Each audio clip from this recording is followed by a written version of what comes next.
So, welcome everybody to the channel, Renzo Flus. I'm joined here for a very special episode with Nick Bellando and LeRon Harrison. Today, we're going to be talking about approaching Japanese traditional music and about going the historical studies and so on and so forth. But before we do that, we'll start with Nick. Can you give us an introduction of yourself? Yeah, sure. So I'm Nick. I I make shakuhachi. I'm particularly fond of old ways of playing. It's not that we can ever completely figure out what the authentic old way of playing was, but Confucius said, visit the new, visit the old to understand the new, right? So it kind of helps you find your own sound that way, I think. So that's maybe my motivation. And so in addition to playing kind of old style Muon pieces, I also have been spending a lot of time digging into the Hitogiri, and that's kind of the predecessor to the Shakuhachi. As far as credentials, well, I teach Muon. I was recently appointed as a Kengige Bunkazai Hojisha, I guess, the cultural treasure holder for Kinpuryu Shakuhachi. That'll do it for me. Wonderful. And LeRon? I'm LeRon Harrison. Right now, I'm an independent scholar, meaning I'm not kind of affiliated with any university. Um, my credentials are I have a PhD in Japanese, pre-modern Japanese literature. I'm also a gagaku performer. I've been doing it for 20 years now. I can't believe it's become 20 all of a sudden. So, but for me, it's always been, I think it's just been a matter of trying to find what it is about because I don't see that much written about Gagaku from the kind of literary side, even though most of the things that you have to kind of read will always involve music if you're talking about the imperial court, because music was just part of its life. And so that was kind of the direction it was always kind of a side project, but now that I'm independent and it's like, okay, I don't necessarily have to be kind of playing with the same sorts of things. It's like now it's becoming taking a more prominent role of trying to figure out, okay, what is here? How can we kind of put this out here? Because it sits in between kind of pre-modern literary studies and musicology. It falls in that space in between, and yet both sides kind of need it to kind of make better sense of it. So that's where my work is coming from. Well, I just want to extend the welcome once again and say thank you so much for being here and to have this conversation on Japanese music.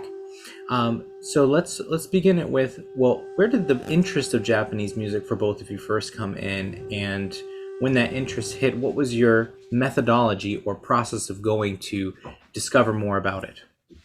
Why don't we start with you, LeRon? It was probably part of just the studies. I mean, when I was taking classes at UC Berkeley, I was taking enough courses on Japanese history, anything kind of Japanese. So I would say probably I was collecting music.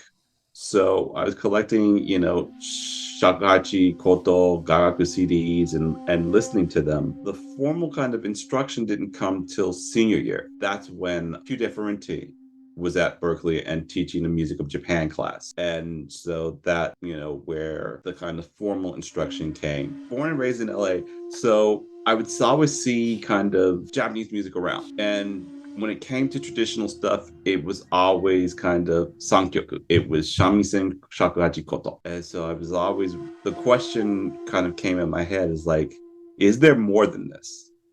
Right. So I think that's what prompted the collecting. And that was kind of the lead into gagaku. And then it was not until PhD days that I've encountered, there was gagaku in Los Angeles. And so that is where it began. That's where the kind of playing began. The researching of it really was always a side project. Like I said, I'm studying poetry, but, I'm at the National Institute for Japanese Literature and just like, okay, let me pull out the index for the 250 no plays and see, what terms of gagaku are in there, what pieces are in there, what instruments are in there, and then find out that a fifth, about 55 of 250 plays have some mention of Gagarin, and it's like, oh, okay, well, that's a project, and so it was always kind of a side hustle, I guess you would say. And then, now that I'm independent, it's like, all right, now that I get to determine what I want to do, let's sit down and kind of go through Taigen Show. Let's sit down and kind of take this project that's been sitting here for all these years on, all these references to Gagaku and No, and let's look at them and let's work some articles out and put this out there. Because again, if you don't do it, no one else will. Absolutely. Thank you so much for that. And we'll definitely come back to the Taigen show. I have a strong feeling in this conversation as well. Nick, so how did you get into shakuhachi and to Japanese music in general? And then how did the research come about? So getting into shakuhachi was kind of part of my search for what's true. I had been attending Bible college at the time, and I started studying world religions, and I was just kind of wondering, for the first time I had other Christians who were my own age. I grew up in a very elderly church, but then I went to the university, and I had really good relationships, and we're eating together, praying together, singing together, and it was like really amazing. I was experiencing kind of that sort of community in a really new way. But I also I almost felt like it was kind of too good to be true. I was like, is this really, can I rely on this or not? And so I kind of I delved off into philosophy, into kind of Indian thought and Chinese thought. And I particularly latched on to kind of ancient Chinese philosophy. That was pretty interesting to me. For a time, I really kind of thought, well, Christianity, I just, I can't really prove this. I don't know if I can actually do this authentically, So I kind of got away from Christianity for a while. And it was my studies in Zen that kind of led me, well, it wasn't even that. I wanted a musical instrument that had some kind of room for the in-between things that you can't understand, right? On a piano, you can hit the notes and you know what note you're getting, right? But then on the shakuhachi, it's like a violin too, right? You have to know what you're playing, or maybe you don't have to know what you're playing. Something else comes out. So it had this sort of maybe a mystical quality, something that's a little bit beyond pure understanding, right? Pure cognition. That was really attractive to me. So I had made one out of plastic. I made a PVC pipe shakuhachi to begin with. And then from there, my first teacher was actually a Christian who was my mother's friend. One of the probably you could have counted the people in New Jersey on one hand who played shakuhachi at the time. But one of them was my mother's friend, and she happened to be a Christian as well, but she had, she was also kind of a hippie, so we had all kinds of great conversations, and I started learning shakuhachi from her. Long story short, one thing led to another. I ended up in Japan and studying with her teacher, and then studying with his teacher, and studying with different people. One of my teachers, Suiko Sensei, was really, he kind of cared about playing old style. And there was something about things that don't make sense that kind of drew me, because there was room, just almost infinite possibility in there, and these things that I don't understand. And it sounded like he was playing out of tune, but then it didn't sound wrong. And I was like, what's up with that? And why does mine just sound out of tune when I'm playing it? And all these this led to many rabbit trails. So for me, I ended up doing a master's at Hirosaki University, and studying Kimpuryu was kind of part of that. But the motivation wasn't actually to do anything academic. The academic stuff has always been kind of, similar to what LeRon said. It was kind of like a something on the side for me. But for me, everything was very practical. It was like, well, I want to find my sound. I want to understand or dig deeper into what I'm doing here. And I need to get this and I need to get that. So that's kind of what led me to study things, because there's certain things that you actually have to go into academic papers from time to time to actually get the information that you're looking for, So reading ancient documents like the Taigensho or the Hitayugiri manuals, or going through papers that were published in Japanese on those topics actually will give you a lot of information, to kind of check, well, this is kind of my intuition, but is this actually right? And, can I find anybody else who thinks this way to verify it? but all of it is kind of serving the purpose of, for me, Shakuhachi is prayer, and like what does that mean, and how have people used it in the past, and how can that inform what I'm doing right now? You know. Thank you very much. Um, so both of you had mentioned looking at primary source documents. The one that you mentioned was the Taigen show and others. When we find a primary source document and you're starting to look through it, or you're starting to look at other academic papers, um, what is the thought process of reading through it? For example, when we read through a primary source document, it seems to be sometimes that we have a higher trustworthiness of the document. But in the case of, with sometimes in the Japanese musical world, just because it's a primary source document doesn't mean it's correct. So how do you guys look at the documentations, for example, like the Taigen show, to validate some of the things that you are in studying in other places? Or For me, Taigen Show is an interesting text because it's an intersectional text.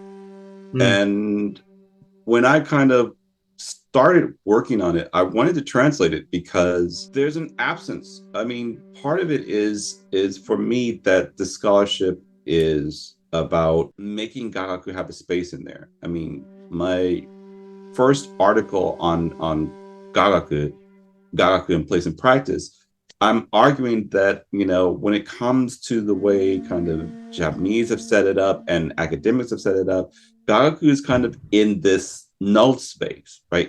It's not really part of what's considered Japanese culture.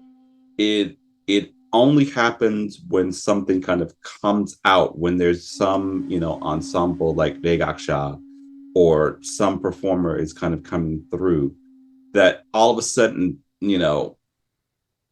the cultural status quo has been broken and we need to kind of reclaim it as Japanese culture so that we don't get embarrassed. So that's the way it had been treated. So my whole thing was, okay, let me at least start by translating kind of these treatises.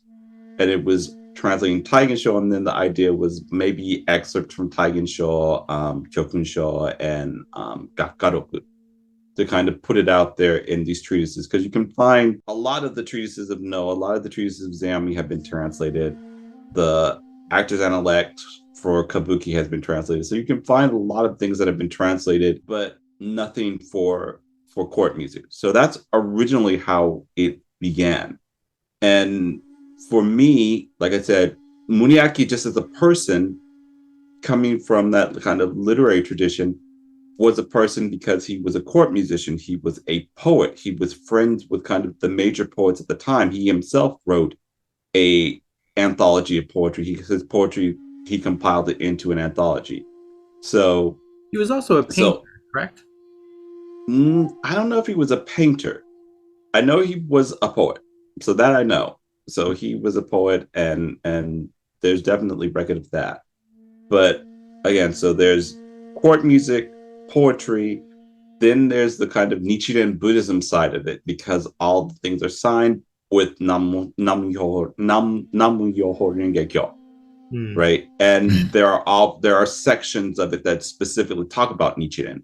So it's like, okay, this thing has so much, for me to look at, not just simply as a Gagaku player, just trying to put that history out there, but as a literary scholar, to do that. And then there's also this new connection of, all right, Nichiren and Gagaku, Nichiren Buddhism and Gagaku. No one's ever really talked about it. So that's It's where, like a Big Mac, man. There's all these like extra hamburger yeah, patties going in. there's all these different layers to it. So it's like, okay, this is an intersectional text. I can see why no one really talked about it, because you've got to know a number of different things to really deal with this text. Mm. So that's where it is for me. And when you get a text like that, you just start off by just reading it and just kind of going through it and just kind of doing exegesis and just talking about, okay, read through it and try and make sense of it and just say, okay, well, what are you trying to say here? What are you trying to do here? And particularly in the Shakuhachi session, that has not been happening, right? Mm. To when when I was kind of focusing on it, and then I went over to Gunnar Jim Linder's dissertation. It's like he's not doing the exegesis of it. He is largely saying that, you know, he's trying to fit it into the history, and he's trying to give the Komuso, he's trying to figure out the truth and fiction of the Komuso, and so it's not doing any of that. And of course it wouldn't. You're sitting here Yeah, well, with it doesn't even talk about Comaso, right? It was yeah, before that era. By yeah. the way, maybe for everybody listening, maybe people don't know what Taigen Show is. By the way, maybe if and since I think you know it the best, LeRon, if you want to give everybody just a overview of what it is too before we Okay, go further. so yeah, so the Taigen Show is uh, this work written by a court musician, Toyohara no Muneaki. It was completed in 1512. Um, and it has a number of I think it's 13 chapters, 13 scrolls it would be, that kind of touch upon a number of different things. Kind of like an So encyclopedia, right? yeah, I guess you would say Ish, ish. it's Yeah, encyclopedia-ish. So yeah. yeah, So It's it's interesting got all because there are parts of it. Because I've also been reading through it because Nick has sent me a copy of it. I'm brushing up on my classical Japanese a little bit. Um, Very hard to read, but nonetheless, there are parts of it that do read like an encyclopedia, and then there are yeah, other parts of it are just like him ranting about things. yeah. And I love one of my favorite quotes in it so far. I'm gotta write it down and get it ready to quote. Is that it's like, oh yeah, no one knows how to play this anyways. And so it's just like these. There's a lot of really individual character of what it's a really magical text in that sense because it does act like this, but it also acts like here's my personal feelings about it. Okay, now I'm going to just philosophize on Nichiren Buddhism for about 10 pages. Oh, by the way, back to instruments again. It's a very very interesting document. Yeah, and I mean that's the thing about it. So it's kind of got that quality like the pillow book. So so yeah, if we were to kind of categorize it using kind of literary genres, you might say it's a zuihitsu, right? It's just kind of yeah. the brush is just kind of flowing whichever way. So that's where it gets that quality of okay, in certain points he's being encyclopedia, he's kind of gathering all this material together, and then the next minute he's just kind of like, okay, when it comes to this, here's what I think. Extemporaneous essay Yeah, he's collection, very right? yeah, yeah. So I mean that's the approach. So that's again from a literary perspective, it's like, yeah, okay, we've seen that for something like say Shonokon. We've seen that for a lady in waiting who's kind of sitting there talking about, okay, this is what you need, or this happened at court, and it kind of illustrates these sorts of things, but they're all random.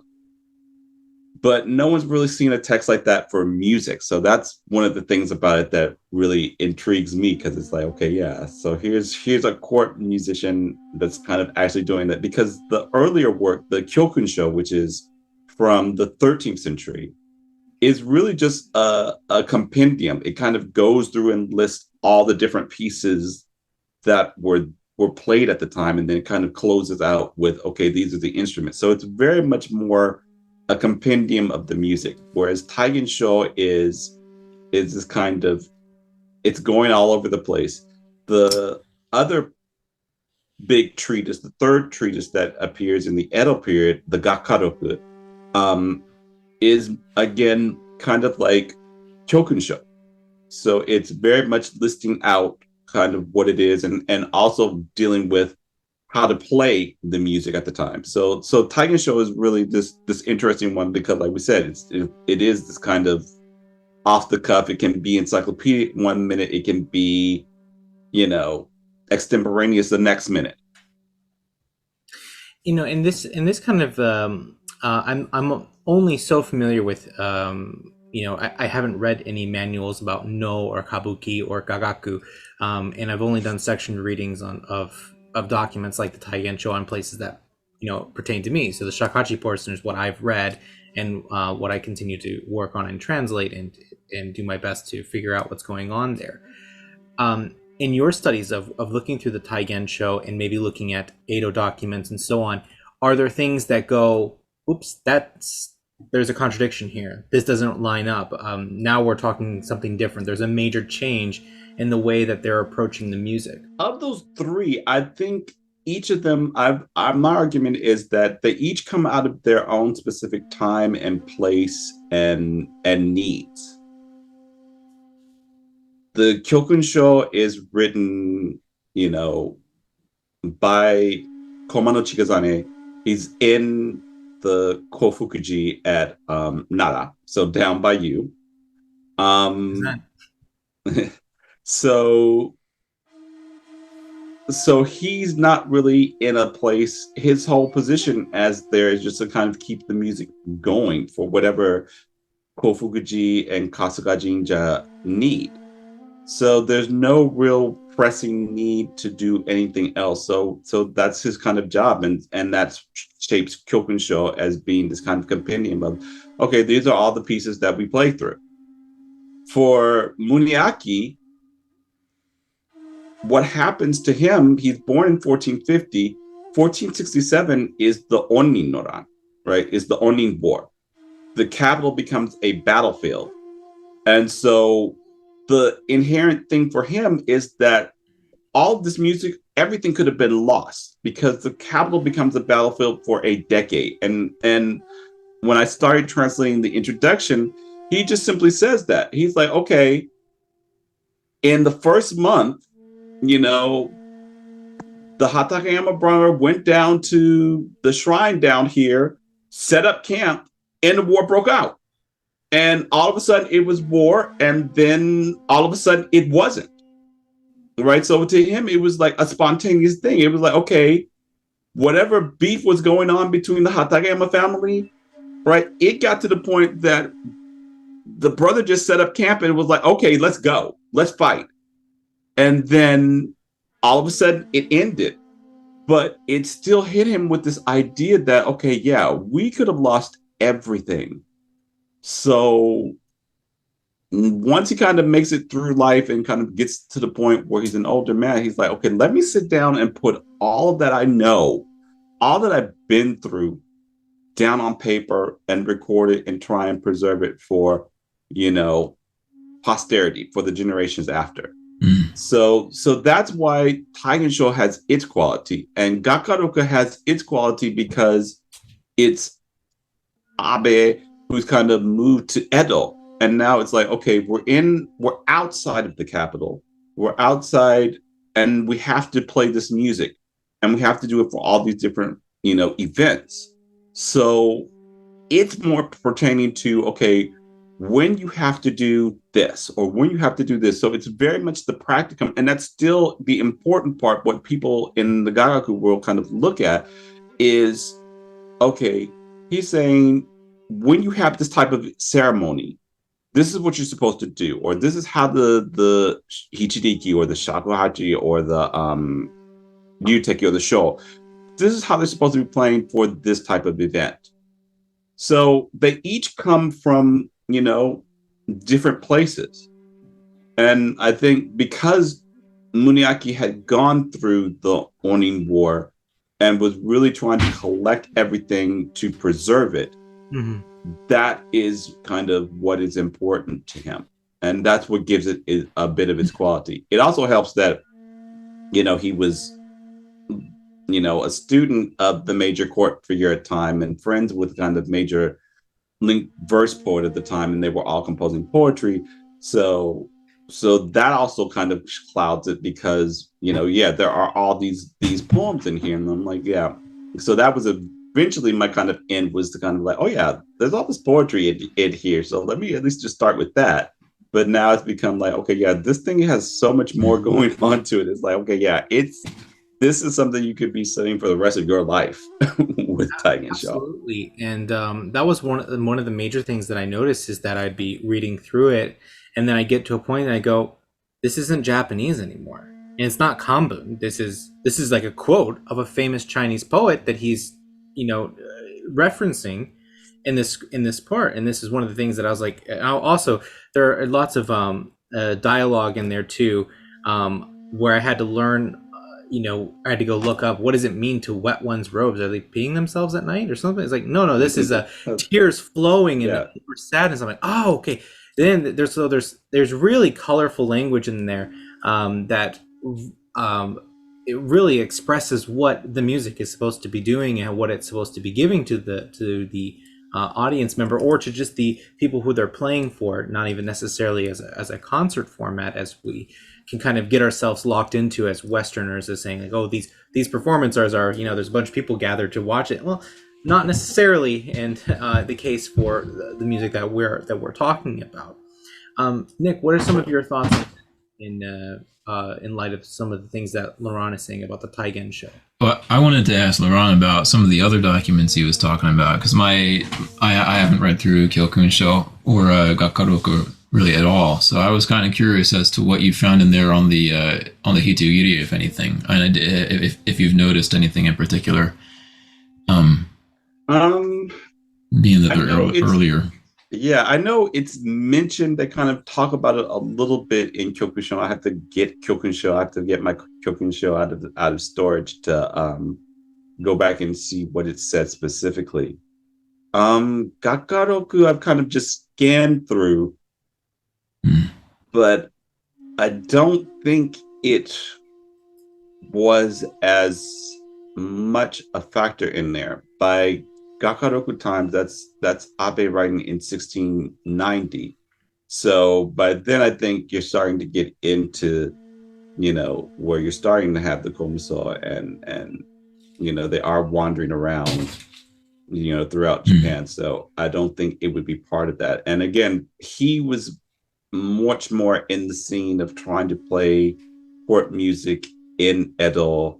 And so again, there's things related to the shogun and everything. So it's interesting for me to kind of look at Gakaroku to think about, okay, it's now moved out of the capital and it's moved far away from the capital. So I think where everybody in the Gagaku world kind of approaches it, because he's saying, okay, yeah, you need to do this, you need to do that. I would kind of approach Gakaroku trying to think about that plus, okay, what is this whole transposition thing that's going on at the time, right? The fact that Gagaku is now moving out into Edo. It still has a connection with the shogun, but it is in this new setting. So I'd be trying to read it with that in Yeah, mind to again, figure out, okay, is it becoming like more popular music in a sense? So it's like kind of more open to the people rather than being located in the imperial court, or there was always this kind of diffusion. Larry Shumway's article on like music on the Ikeda-han, which leads to what's known as Kibigaku, which is kind of what I call a cousin of Gagaku, talks about the fact that um, people that the Lord of Ikeda down in I think it's down towards Hiroshima in the that some the Yamaguchi area.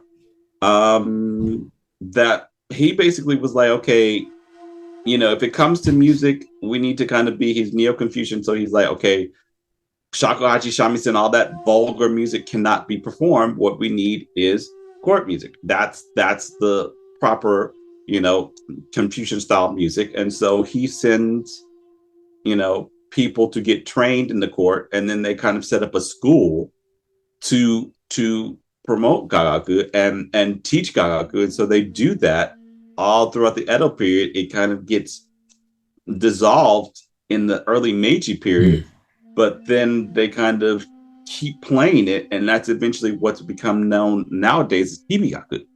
So so it yeah, definitely was this way that it wasn't as close. And that's also part of the reason why you look at these texts, is because you're saying, no, Gagaku was not this strictly behind imperial court doors, right? It was always being played in different places. Part of the things that's fascinating to me and what leads me into the no part is there's a couple of plays, Fujitaiko and Umegai, the Plum Branch, that are centered around a fight, right? That Sumiyoshi Jinja, Sumiyoshi Taisha, the Sumiyoshi Shrine, and Shitenoji Temple are both kind of centers of court music. They both send, representatives off to the court for this position. The Shitenoji musician, the Shitenoji candidate, kills the Sumiyoshi candidate. And so the play is basically his wife coming to the court. The first play is his wife coming to the court asking what happens to him. And they're like, okay, unfortunately, he got killed, but here's his drum. And she goes, of course, she goes completely mad, right? Learning that. So I'm like, yeah, there's real politics going on in this court music. You guys think it's this kind of closed behind Mm. closed doors, imperial somber type music. And it's like, no, it's just like any other music, right? It's people engage with it in different ways. There are politics, right? At times it seems like it got pretty violent where people were Mm. like ready to kill over things. So it's like, yeah, this is whole kind of world that you are kind of leaving behind because you just have this mindset that this is old, this is ancient, Yeah. this is unchanging. And it's like, no, baby, it's a practice like anything else. And it has changes and it's got politics. It's got all of the drama that you would see in any other music. Right. Now, for me, like Gagaku is something that I don't really know a lot about, except for just where it touches what I'm looking into, but I would like to know more. But I'm aware that there seems to be a little bit of a debate right now as to like, was it played quickly or was it played slowly? And I was kind of curious as to what kind of information you get out of the old documents in terms of actual how to play Gagaku. And is there anything that suggests that it should be a slower tempo, or maybe that different people had different opinions back then as well? Um, or again, like specific descriptions of specific techniques. I mean, does it get that detailed? Not really. What Robert Garfius, the expert that I studied under, said is that the general course of the music is that it got faster. Again, you have to remember that these things were played for a court that kind of had this whole leisure aspect to it, so it was a lot slower. And what we see is that it has gotten faster over time. And Uh, so Getting busy makes you play faster. I've noticed that with shakuhachi. Some of my students who are more into the retired zone tend to play a little bit more slowly, whereas I'm like right in this play. I've got young kids and I'm renovating the shed and I'm doing this, and I end up, especially on those busy days, I'll play a little bit faster. Like I've noticed, like the pace of life affects the pace of your music. Some of the yeah. things I find interesting too, just with Gagaku music, is that there's like you had said, dude, we had this feeling that's like, okay, well, everybody gathered to the main hall, so we'll sit with all of our instruments and we'll play our kagura, and then we will go and write poetry in our living quarters and whatever. But then you see these paintings of Gagaku ensembles on a boat, and basically the music keeps going until the sake goes dry, and it is lively and fun, and it's not just necessarily this all strict sort of rule setting of, well, you need to have this many instruments and it has to be done this way. It's like, well, who has their soul? Oh, you got one? Okay, well, I got my hichiriki and he's got his ryuteki. We're a gagaku ensemble, now we're going to play. We don't need the percussion, they're not here, we're still going to play these pieces.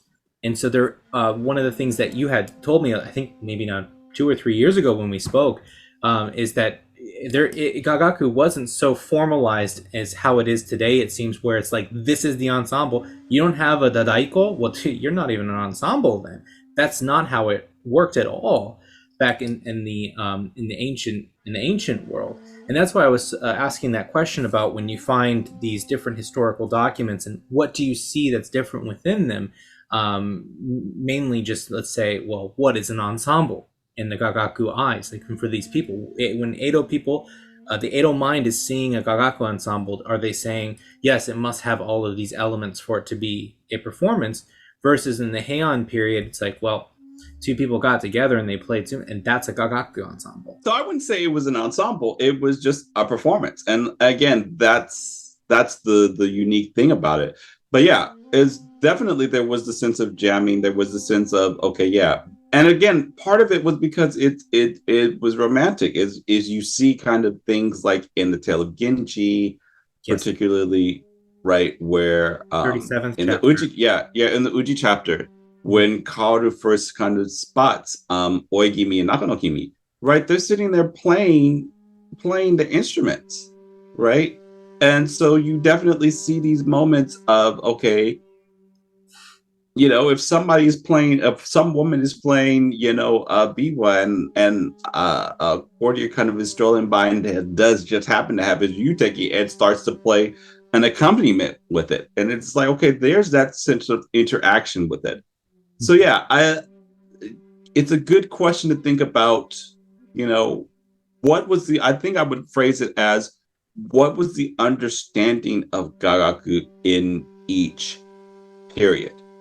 Mm-hmm. And that's an important question to raise because yes, it then challenges the idea that okay, when you're sitting here in the 21st century and seeing gagaku now, you're seeing it through this prism, like I kind of critique in my article, that it's very much constructed by people or institutions like the Agency for Cultural Affairs who have made an agenda and approach gagaku from their positionalities and say, okay, this is gagaku.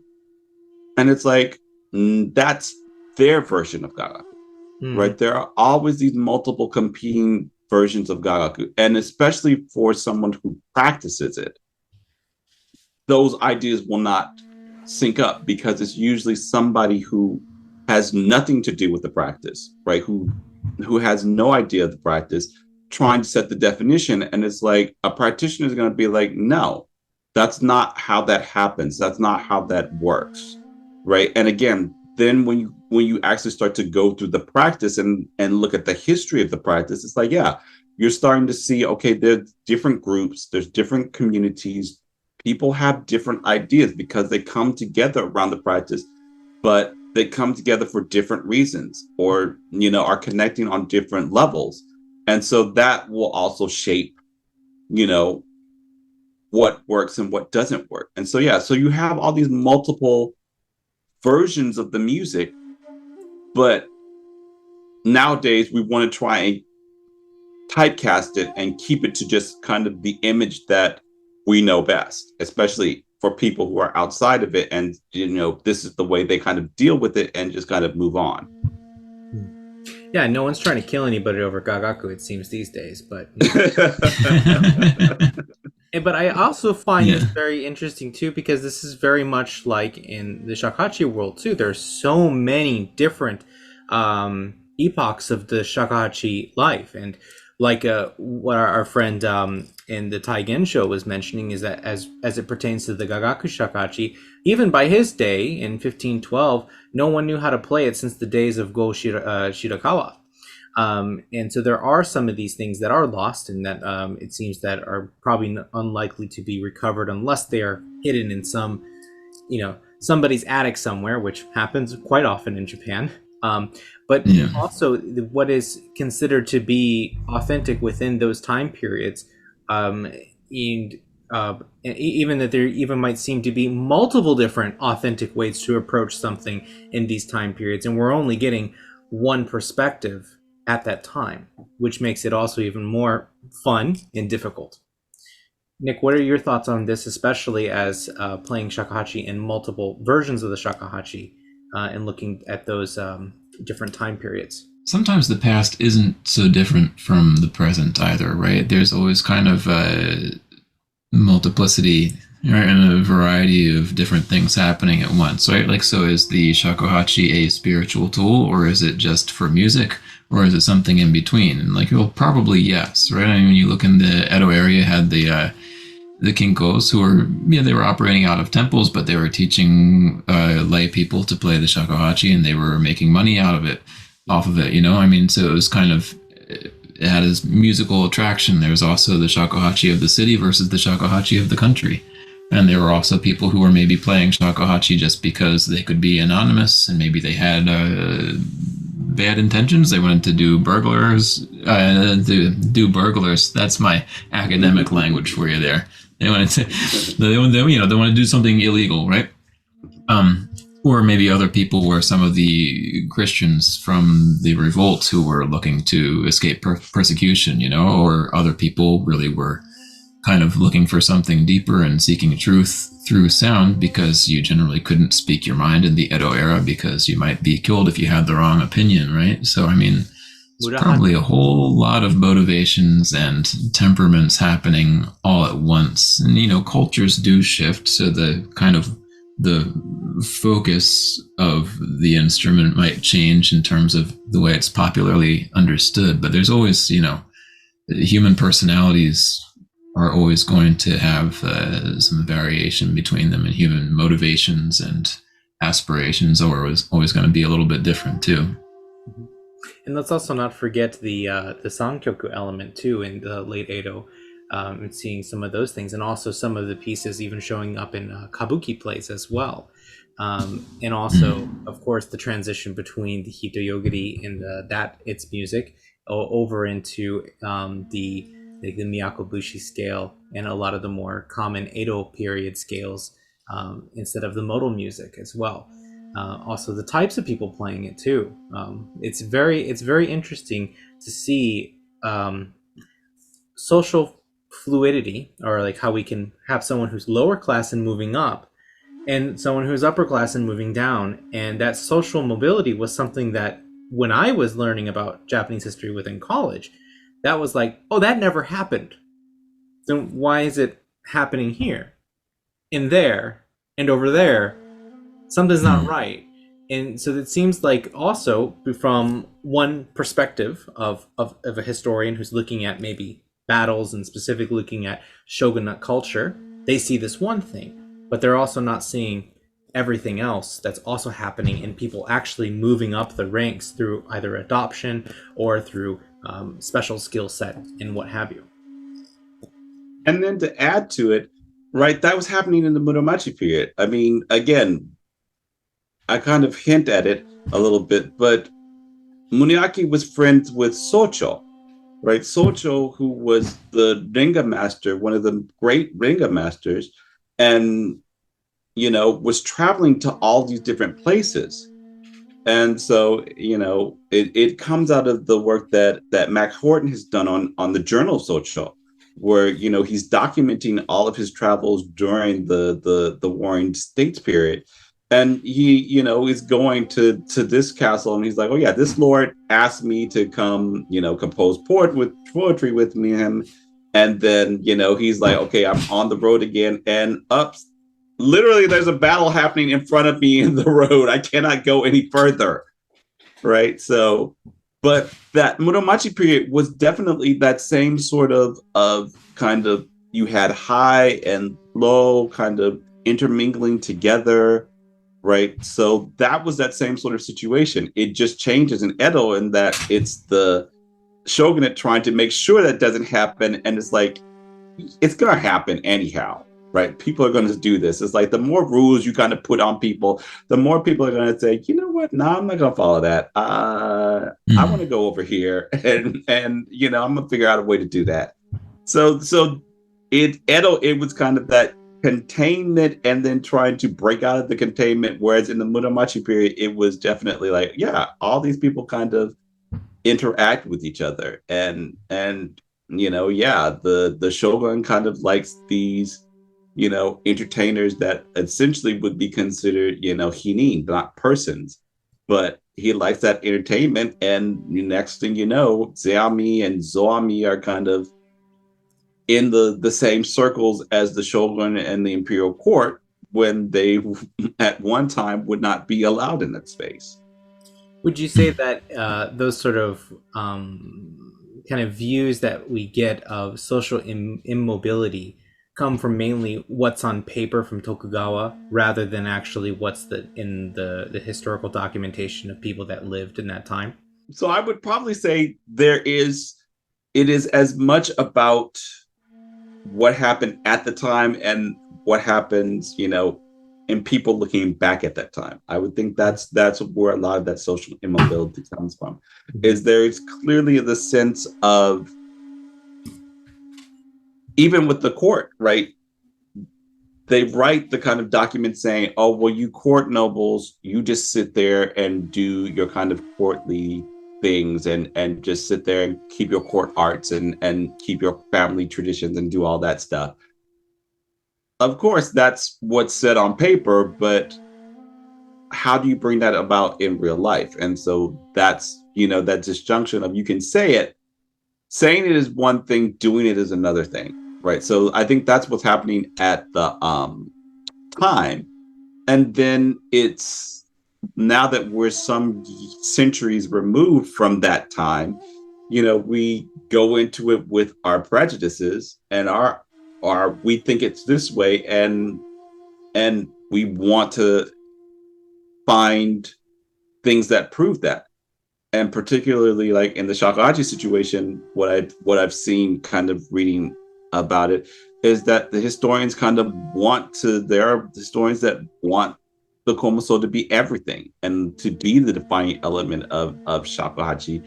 And it's like, okay, the documents are saying maybe not. And it's a sense of, how do you respond to that? Do you resist and say, no, it's about the Komuso and everything has to be centered around it, so this gets pushed off to the side, which is what I'd see some people take that attitude towards Taigensho, is that Taigensho just doesn't fit in with this whole Komuso, Komuso-centered view. And so it's erroneous. It's wrong. It's just something that has nothing to do with it, when in fact it's like I said, it's a different culture, right? It's a different community that's doing that. And you have to then say, okay, you know what? The Komuso thing is one thing. This is something different. And, it may take time to figure out how these two things relate. Mm-hmm. So again, that, to kind of go back to the research, is that sense of, okay, when you come up against something that doesn't meet your expectations, how do you respond to it? Do you respond to it just by saying, I'm dismissing it? Or are you kind of saying, okay, this is saying this. Well, why is it saying this? And once you kind of understand why it's saying that, then you can kind of say, okay, all right, I came into it with this idea of things, of how the Shakuhachi operates. This text is saying something different. And okay, for right now, they're two different communities. How these two relate, I'll have to kind of come back to and kind of work through. But right now, let me just say they're two distinct communities, and they're doing two distinct, differently, they're approaching things in two distinct ways.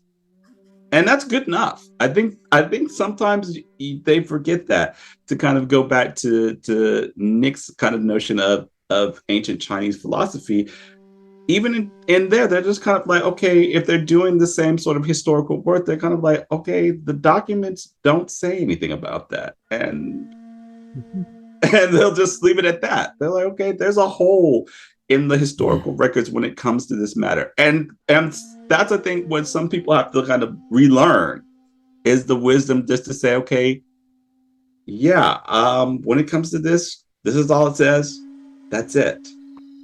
Yeah, there's a whole lot that we don't know about for sure. But I mean, one of the things, to me, the connection between Hitogiri and Shakuhachi we've got a little bit more to go on than we do the Gagaku part. And maybe that's just because I haven't looked into it very much. But that's what I'm really curious to know a little bit more about, is like what, Hitogiri was evidently used in Gagaku for a while, but also Shakuhachi was. There's the Gagaku Shakuhachi with like the 6 holes, then the Hitogiri, and they're making Hitogiri with, 5 different lengths, and they're playing Gagaku music on it. And then at some point, the Hitogiri kind of classical solo repertoire starts being developed as well. Maybe most of it seems to have been like in its heyday in the 1500s, right? But some of it maybe started before then, because they talk about EQ, and we still have, probably maybe EQ's Hitogiri. And people say different things about the character of the music too, but it does seem to have some connection to Shakuhachi in that there were people, kind of wandering monks and also uh, Buddhist monks of various sects of Pure Land, especially. There was actually a preponderance of Pure Land Buddhists playing it, right? It wasn't Zen, but there was some Zen aficionados doing it too, right? Yeah, and also remember in the Taigen show, he talks about one of the famous monks playing the Amida Sutra, in playing Right. that instead of chanting it because he sucks at his voice. And so that's an interesting connection, because one of the things that is said is that Komuso were playing the shakuhachi to replace sutra reading, and rather Right. busting it through. And there's actually a period Yeah, and document, that's very, very plausible, right? I mean, and again, but we have that period that document that states it, which is what's important. that Japanese idea of kind of meaning in a sound. I mean, even when they do when the Dalai Lama came to Japan, I read some of what he spoke about, and one of his criticisms was that, like, you Japanese Buddhists, you don't understand the words that you're saying. You just say them. You should learn to understand what you're reading. But the Japanese approach to it is more traditionally kind of like, don't worry about what it means, but say it with all your heart, kind of, like, which is actually kind of interesting. I don't mean to criticize that or anything, because that's kind of what they're doing with the Hitiogiri. It's got that, the only part of the Taiken show that I actually translated was that little monkey section, right, about the cult that forms around the sound of this kind of beautiful cry of the golden monkey, and they forget their worldly concerns when they hear this, and then the governor kills the monkey because he's losing all of his officials to the monkey cult, and then on the anniversary of his death they dig up his bones. The wind hits the bones, it sounds kind of like the cry, so they open some holes until it really sounds like the cry of the monkey, and thus is born the Hitiogiri, right? But that idea of kind of finding this sound that brings you a different sort of consciousness or a different awareness, so there's this common thread that's happening through all of it too. But I really still would like to know kind of what the connection with Gagaku is there, if any. I mean, there's definitely a connection there because we're using the Gagaku modes in the early Hitiogiri pieces, right? So it's like you can see all these progressions. Yeah, the modal music might just be a reflection of what is the popular style at that time, just from my understanding of reading on period music within Muromachi and throughout the Sengoku period. And so it could just be that, and like in the Taigen show where it says that people didn't really know how to play it, they just blew stuff. That's literally what he says. And it could be like, well, they don't know how to play the old traditional tunes, but what they're doing instead is, well, I know some of the Gagaku tunes, I'll just play that on it. It fits and it works, and that's good enough for me. To kind of jump back quickly into some of those ideas of, what we see on paper sometimes within academia, and then what we see in the documents of history. I wanted to ask either of you if you've ever read the autobiography of Musui's story. It's a late Edo period document of a guy named Kokichi, who details his life story as an old samurai living throughout Edo, Japan. I think he dies a year or two before Commodore Perry arrives in Japan. Are you familiar with this book? I'm not. No. It's a very, very interesting book because it really quashes a lot of the ideas of this. I remember when I was really learning about the samurai, when I was like visiting some of my friends who are experts in this area, and they're like, yeah, the main job of samurai was an accountant. Not as exciting as you might think in the Edo period, but that's what they mainly did. And but when I was reading this book, he really is quite the mischief. He runs away from home at a young age. He ends up becoming a beggar. It's like a samurai beggar. Okay, that's weird.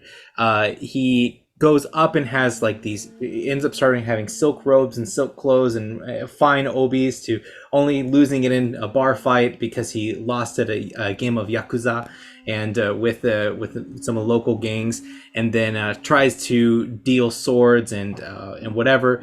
It's a very interesting story because it's not the typical, but you run across all these other characters who are also of nobility, or also within the shogun, or also just regular artisans and other plebeians that he's running into, and you kind of see that actually the way that the samurai are acting, not quite different than the plebeians and not quite different than the artisans from this person's account. And it really kind of throws a monkey wrench into what we really think of, or and have what our view is of the samurai, or our view of what Edo Japan was like. I think it's just a matter of reduction. And again, it's also imaging, right? Because again, part of the imaging nowadays that our understanding of samurai is shaped by kind of the visuals, right? So yeah, the movies, particularly in Western, since that's all they're looking at. They're not looking at Jidaigeki, right? So they're not looking at those sorts of situations. Because yeah, in Jidaigeki, you've got right Abarembo Shogun and things like that, where the shogun is kind of out and about amongst the ordinary people until he catches some wrongdoer, and then is like, okay, yeah, and then they're like, oh, here's the shogun, and he has to dispatch with them, right? So yeah, so there's always this kind of image that we have of it, and it's easy to take that image because it is an image, and you can just kind of add on to it, subtract it, change it however you want to.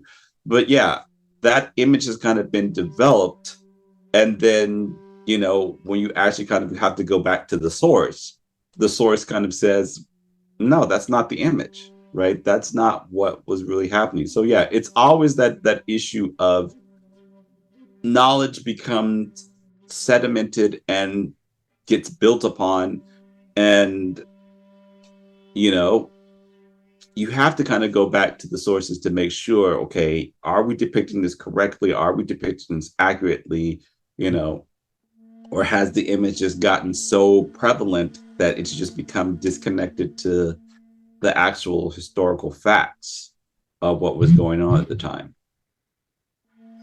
How important do you believe it is to find the authenticity historically, and then balancing out with the modern or your individual authentic voice within these musical traditions?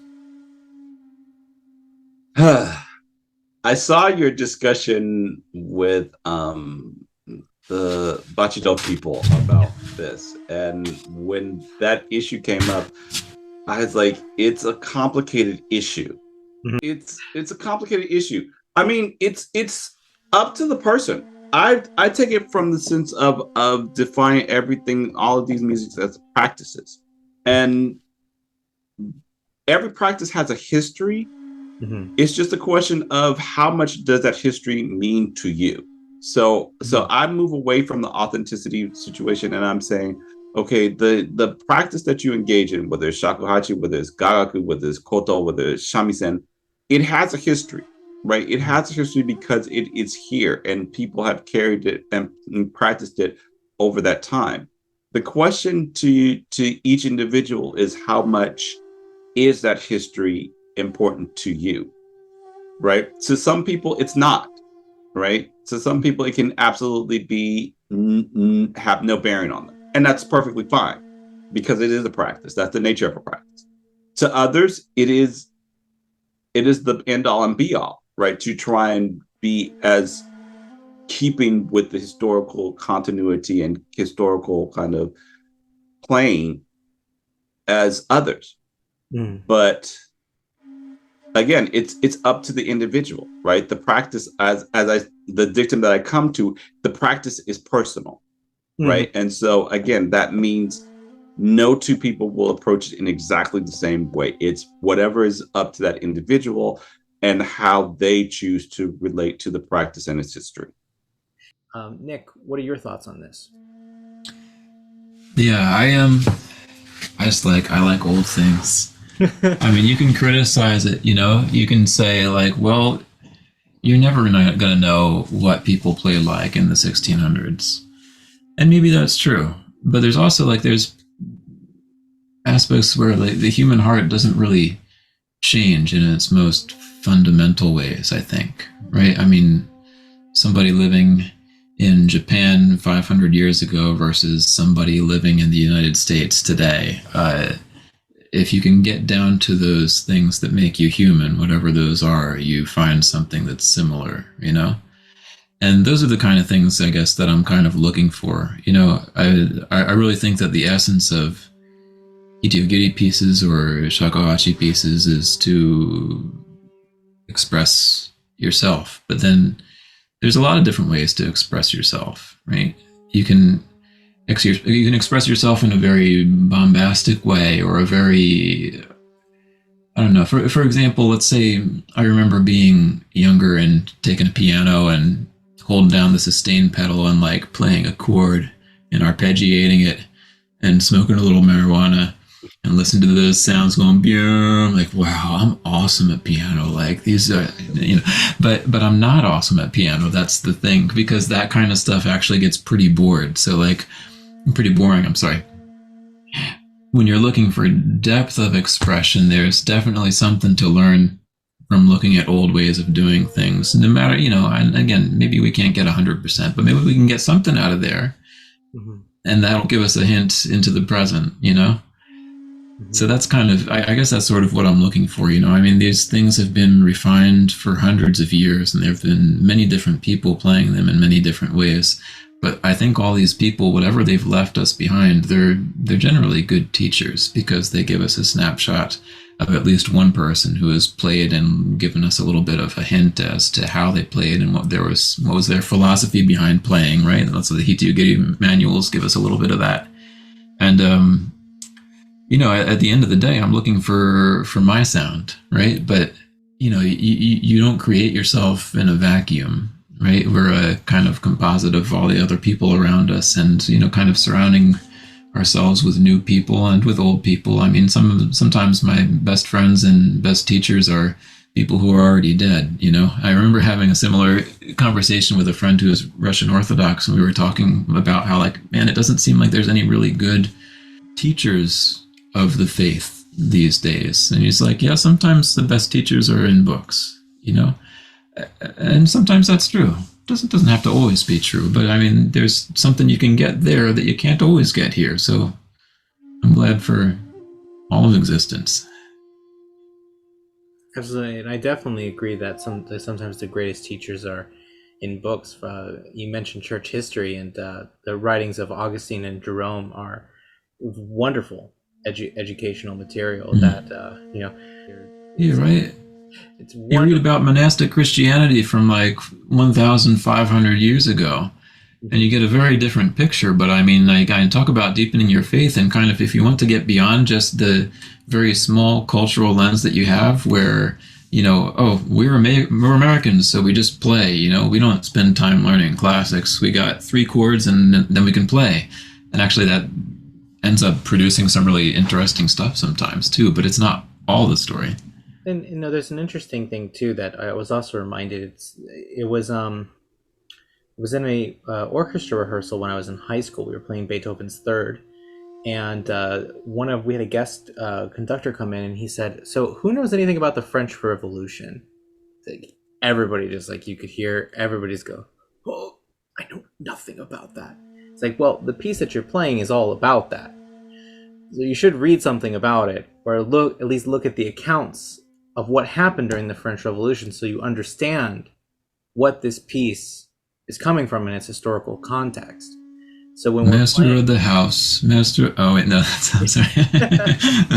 But you know, that it's a very important thing with that you say with that sometimes the greatest teachers are already dead, or their greatest teachers are in books, because sometimes it's even just learning about, well, what was happening in 1512, or what was happening in the 15th century, that inspires this guy to write the Taigensho.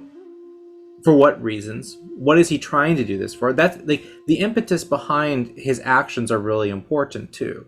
It's not just, oh, there happens to be this thing. Okay, well, why are all these people writing Hitoyogiri pieces? Why do we have this piece called Shote, Nite, Ninote, Sanote, Yonote? Okay, well, this guy was trying to reinvigorate it and wrote out these pieces as guidelines to teach these techniques that are in more complicated pieces. Now we know why they're there. That gives it so much more meaning, and I learn a lot more from that than just saying, okay, well, that's how you play the first note and that's how you play the second note. There's something. And some of these numerical pieces were also originally had other titles, and then they got renamed to Sanotet, Gonotet, and so on, Yeah. right? So the idea is like, oh, here's a piece that teaches this, so let's kind of order them 1 through 7 to kind of introduce a new technique in each piece, right? Or sometimes it's an additional, well, this is just kind of what I add, and this is completely novel to this series, like Kamiya Junte adding his shirabe melodies in there, to Yeah. to bind the nettori and the body piece of it too. And so why did he do that? Well, what is the purpose of that? Well, he's trying to reinvigorate, try to add something novel in it, to or maybe that's just what he liked, and he decided, oh, this is just what I do. And so that gives us also a sense of the freedom within the Japanese music, that it isn't always just, I'm just going to replicate exactly what I heard prior to, but I might just go ahead and do this time. Yeah. Yeah, and also just the fact that it's left, right? I mean, my Myoan teacher, Suiko, he would say like, I'm not interested in playing anything unless it's at least 100 years old. And the point being, like, the good stuff sticks around. So the fact that these books or this encyclopedia slash essay collection is still left around is also saying something, because it kind of, history has a way of, I mean, again, maybe we lose some good things there too, but it has a way of kind of weeding out the chaff, where you're not going to get this like kind of cookie cutter romance novel left to future generations in 700 years from now. That kind of stuff isn't going to be still around unless it actually has some reason to be, where if, like, as an example of the trashy romance novel, for example. But Bach was the third choice of one of his appointments at a church to compose music and be the head organ and Kapellmeister for that church. And his music was almost lost in time completely. And if it wasn't for Mendelssohn coming around and saying, "Hey, this is important stuff. Why are you using it to wrap fish? Like, this is brilliant music. I was just studying this at the conservatory." And then he collects all of it together because he knows from the other places where it had been stored, and there had been tradition of it kept. So you're absolutely right that there's a reason why these things stick around, and there's a reason why people do continue to perform it, because they have I mean, it's the same reason why we can still read the Tale of Genji today and glean a lot from it and say, wow, what a fantastic whatever this is. Not really a novel, but it's like an epic, but it's something on its own, and it's really great, and I like it. It's the reason also why the pillow books of Seis Shonagon are so great. And I know there's a quote in there you don't like, but I do love that quote. But it's just like, how much have we really changed in 1,200 years? Well, not very much, and that's really humbling. And it's also makes it a lot more easy to connect with the music, to realize they really aren't that different from us. Yeah, just maybe, if anything, the pace of life does seem to change through the generation. Yeah, maybe not even that, but yeah.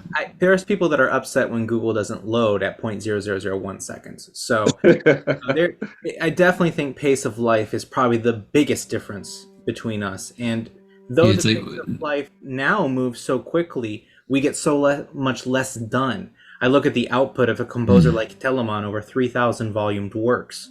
Vivaldi's collection, even Mozart's collection up to being 35, and how many operas that he wrote in multiple languages, and how many languages he spoke, not even to stop at the other academic works. And how about all the things that Napoleon did in his lifetime? If you've ever wondered why the in America the right side of the homes are even numbers and the left side of the homes are odd numbers, well, you have Napoleon Bonaparte to thank for that, because he was also a brilliant mathematician amongst many other skill sets that he had. So it's so much is there that we can, that that we could really learn from those people of slowing things down to actually get way more done. The you made as you were talking, I remembered the Cloud of Unknowing, the sort of English spiritual treatise from like the 1300s, and in the preface, the author talks about like some people just can't focus and they can't be present. They're always like twitching or thinking about something or playing with their hair or like kind of tapping their foot or whatever, and people can't focus. So I think that human propensity to get distracted and busy ourselves hasn't changed, but with our technology we've definitely made it so that we can do it just exponentially, do it to an exponential degree in a way that wasn't possible before when we didn't have electric lights, for example, right? So there's a way that the technology does kind of feed into that tendency to speed up a little more. You're going to get a dopamine hit somewhere. Yeah, exactly. So I suppose we should end with some closing remarks. Why don't we start with you, LeRon? How should we close this matter? It's your job. It really did jump around a lot to many areas. Yeah. I'm glad that we kind of fooled around in a little bit of the politics of old Japan, heavy focus around some of the documentations that are left for us about Japanese music in general, whether it be about gagaku, hitoyogiri, or any of the other musics. Some personal diaries, lots of literature talk, general views on approaching music have also been discussed on a very surface level. But as a first roundtable, I think I understand more where both of you are coming from, and I think it will guide us to future roundtables where we'll have guests where we can focus in our conversations more. So I'm really looking forward to that. Is there? Yeah, I'll let you just respond to maybe a closing remark of today's talk.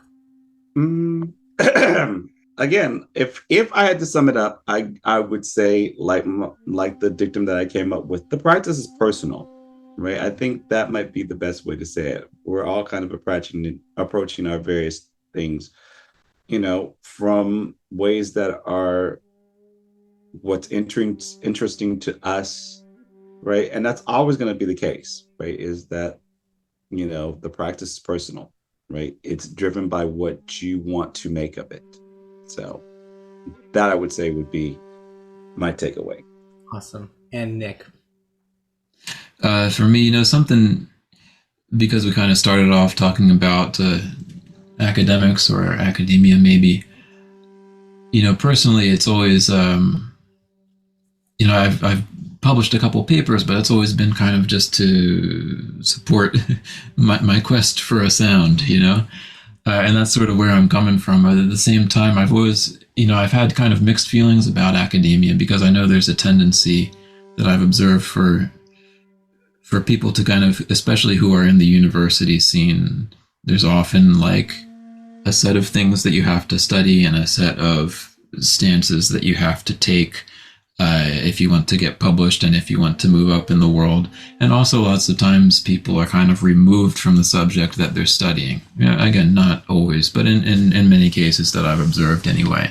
And that to me is like, it just ends up getting kind of boring. But then, you've got people like you, LeRon, who are kind of,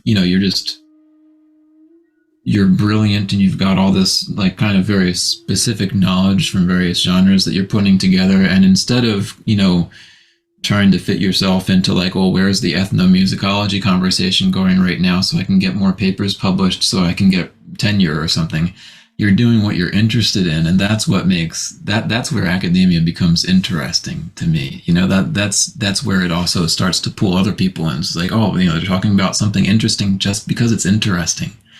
And I love that. I really love that. And so I'm looking forward to hopefully finding out a little bit more about the hitoyogiri and what it was doing in gagaku, because that's another rabbit trail that I've kind of peeked into the rabbit hole from the outside, but I haven't even tried to fit myself in there yet. So something to look into from here on. Well, as a final closing remark, we have to remember that there is the majority view, which is a view, and there is also the minority view, and both of them are legitimate, and it's just on the burden to prove that case to being is the most accurate that it can be. So very excited to continue talking with both of you and to continue developing our relationship through this. I think we definitely might have to do an entire episode exclusively on the Taigen show and talking about specific areas. So I'll brush up and get some of your translations first off, and then also start looking at some of the other areas too, so we can have an interesting discussion on that as well. So for everybody else, please subscribe, take a hit the like button, hit the notification bell, all the other stuff that you're supposed to do on YouTube in order to get the right information that you need. And if you want to learn more about these two fine gentlemen, please go into the description box below. I'll have links there for them and resources where you can read some of their academic work. I'll see you guys next time.